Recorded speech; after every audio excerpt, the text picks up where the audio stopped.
கல்லன்னு முன்னால வந்து கேஸ் போடுவாங்க. இப்போ வந்து கள்ளச்சாராயம் சொல்லி கேஸ் போட்டு மக்களை ரொம்ப கடிக்கிறாங்க. நாள் முழுதும் அந்த தொழில் செய்யணும், போலீஸ் கூட்டிட்டு போயிட்டா கஷ்டமா இருக்கு, அதை மீன் பண்ணி அசோகன் சொல்றாரு. அதுக்கு மட்டும் மாண்புமிகு சபாநாயகர் அவர்களுக்கு இதில் எவ்வளவு ஆர்வம் இருக்கிறது என்பதை நான் புரிந்து கொண்டிருக்கிறேன்.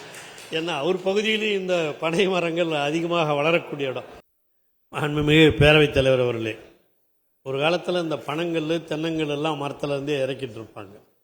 அப்போ வந்து இந்த இதெல்லாம் ப்ரொஹிபிஷன் இல்லாத இதெல்லாம் அந்த டைமில் கல் மட்டும் சாப்பிட்றதுக்கு அலோவ் பண்ணிகிட்டு இருந்தாங்க ஒரு காலத்தில். அந்த கல்லுக்கூட என்ன பண்ணுவாங்க, அப்பயே தென்னங்கல் பனங்கல்ல இறக்கும் போதே அதில் கொஞ்சம் இதை போட்டுட்டா அது வந்து கல்லுங்கிறது போதைப் பொருளாக மாறிவிடும் என்பது மாண்புமிகு உறுப்பினர் அவர்களுக்கு தெரியும்.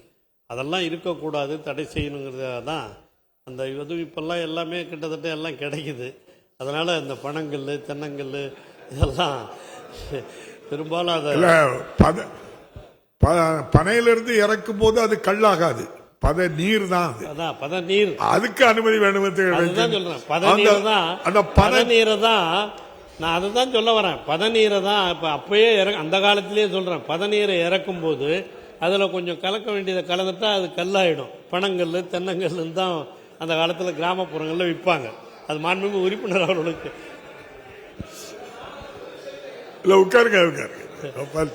அந்த மாதிரி காலம் ஒன்று உண்டு. அது பதநீர் உருவாக்குவது ரைட்டு.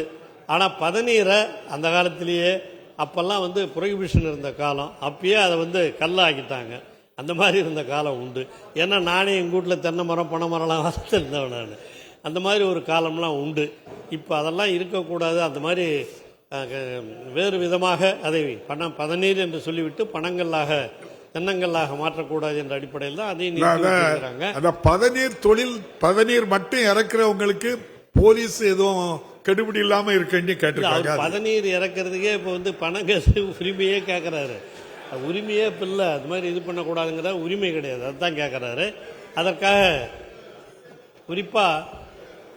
குறிப்பாக பனை மரத்தை பொறுத்தவரையில் பனை பொருட்கள் இணையதளங்கள் வாயிலாகவும் அதே போல் கைபேசி செயலி வாயிலாகவும் விற்பனை செய்யப்பட்டு வருகின்றது. பனைப்பொருள் தயாரிக்கிறதெல்லாம் பனையிலிருந்து கிடைக்கும் பொருட்களை கொண்டு பனந்தும்பு தூரிகைகள், பனை ஓலை விசிறிகள், பாய்கள், கூடைகள், பனைநார் பொருட்கள் மற்றும் பல்வேறு இயற்கை வண்ணம் பூசப்பட்ட மற்றும் வண்ணம் பூசப்படாத பனையோலை கைவினைப் பொருட்கள் இதெல்லாம் செய்கிறதுக்கு தான் இப்போ அனுமதி கொடுத்துருக்குறாங்க. நீங்கள் சொன்ன மாதிரி பதநீரை பொறுத்தவரையில் அது நான் சொன்ன இதெல்லாம் யோசித்து பாருங்கள். அந்த மாதிரி அவங்களும் கேட்குறாங்க, எல்லா இடத்துலையும் இருக்குது. முதலமைச்சர் அதையும் பரிசீலித்து வரும் காலங்களில் அது, ஏன்னா இப்போ வந்து நம்ம எல்லாமே கேட்குறோம், அதுவும் இதெல்லாம் இதையும் குறைக்கணுங்கிறோம் அதையும் குறைக்கணுங்கிறோம். அந்த மாதிரி குறைக்கணும்னு சொல்லும்போது இந்த மாதிரி பிரச்சனைகள் பல எழுவது உண்டு.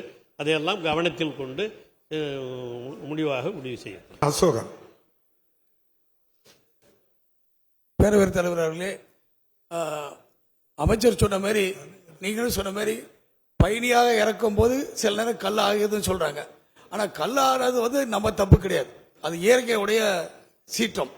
ஆனா இப்ப வந்து சமீபத்தில் பாத்தீங்கன்னா தெற்குல வந்து கம்ப்ளீட்டா சீற்றம் இல்ல, பதநீரை இறக்கி 2 நாள் வச்சுட்டா அது கல்லாயிருது. ஆமா, இப்ப அதை வந்து போலீஸ் வந்து கல்லன்னு முன்னால வந்து கேஸ் போடுவாங்க. இப்போ வந்து கள்ளச்சாராயம் சொல்லி கேஸ் போட்டு மக்களை ரொம்ப கடிக்கிறாங்க. அது வந்து அமைச்சர் வந்து அதுக்கு ஸ்பெஷலாக நம்ம முதல்வர்கிட்ட சொல்லி அதுக்கு ஒரு அந்த தனியாக கேஸை டெவலப் பண்ண சொல்லுங்க. சாராய காய்ச்சல் மாதிரி கேஸ் போடக்கூடாதுன்னு உங்கள் வாயிலாக கேட்டுக்கொள்கிறேன் தலைவர். மாண்புமிகு அமைச்சர் அவர்கள், நான் முன்பே சொன்னதை போல இந்த பதநீர் அதெல்லாம் எப்படி மாறுதுன்னா அவங்களும் எல்லாம் ஒத்துக்கிறாங்க. எல்லாருக்கும் தெரிஞ்சது தான், அதில் ஒன்றும் சீக்ரெட் கிடையாது. அது கல்லாக நீங்களே சொல்லிட்டீங்க, 2 நாள் வச்சுருந்தா கல்லாக மாறிடுன்ட்டு. அந்த மாதிரி மாறும்போது கிராமங்கள்லாம் அந்த காலத்தில் இந்த ப்ரொஹிபிஷன் இருக்கும்போது இந்த கல் வாங்கி தான் ரொம்ப எல்லோரும் விற்பனையே அதில் தான் நடக்கும். நிறைய இந்த பனை மரம் வச்சுருக்கவங்க, தென்னை மரம் வச்சுருக்கவங்க, தென்னங்கல் பனங்கல் அப்படி சொல்லி தான் வச்சுட்டு இருந்தாங்க. நான் அந்த படிக்கிற காலத்துலேருந்து எனக்கு இதெல்லாம் கொஞ்சம் தெரியும். அதனால் சொல்கிறேன் மாண்புமிகு உறுப்பினர் அவர்களுக்கு. அதனால் இந்த நீங்கள் சொல்கிற அந்த அவங்களுக்கு என்ன அப்படின்னா, போட்டியில் யாராவது ஃபோன் பண்ணி போலீஸ் சொல்லியிருந்தாங்க, பனையேறிட்டு இருக்கவங்க 3 நாள் முழுதும் அந்த தொழில் செய்யணும், போலீஸ் கூட்டிட்டு போயிட்டா கஷ்டமா இருக்கு, அதை மீன் பண்ணி அசோகன் சொல்றாரு. அதுக்கு மட்டும் மாண்புமிகு சபாநாயகர் அவர்களுக்கு இதில் எவ்வளவு ஆர்வம் இருக்கிறது என்பதை நான் புரிந்து கொண்டிருக்கிறேன். ஏன்னா அவர் பகுதியிலும் இந்த பனை மரங்கள் அதிகமாக வளரக்கூடிய இடம். பனை வளரக்கூடிய இடங்களில் இது போன்ற கோரிக்கைகள் எழுந்து கொண்டு தான் இருக்கின்றன. நிச்சயமாக இதற்குரிய ஏற்பாடுகள் எல்லாம் முதலமைச்சரிடம் கலந்து பேசி அந்த மாதிரி அதை கைது செய்யப்படுபவர்களை எப்படி என்ன செய்யலாங்கிறதையும் நான் முதலமைச்சரிடம் கலந்து பேசி அதற்கான தீர்வுகளை விரைவில் இடும். செய்திகளை உடனுக்குடனும் துல்லியமாகவும் தெரிந்து கொள்ள சப்ஸ்கிரைப் பண்ணுங்க.